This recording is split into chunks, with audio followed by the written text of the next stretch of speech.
So, Bin Laden's finally dead. Old age? I didn't read about it because I don't want to spoil the made-for-TV movie. It's probably in the works. Please let it be a musical. For what we spent to get him, we could have probably cured death. How long before we invent a villain to take his place? I say 6 months. Tops.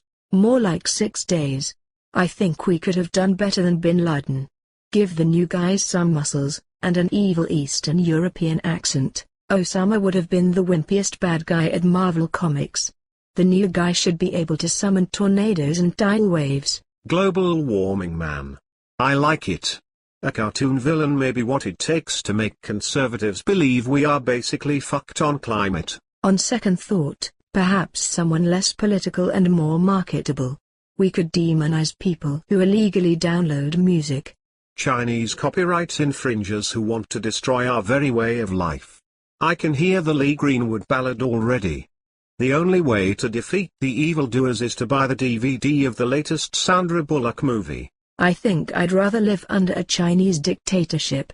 At least if they let me download Entourage.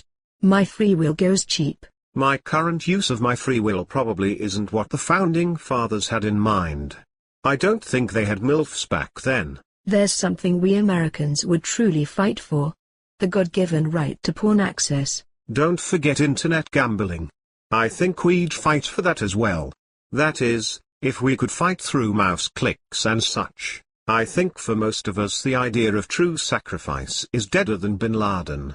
So whoever is our next arch-nemesis, don't expect much from us. Of course, there is the distinct possibility that instead of foreign invaders, we'll have another civil war.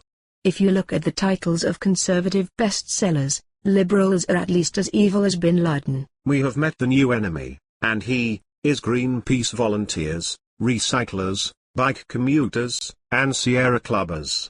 On second thought, that might be too political.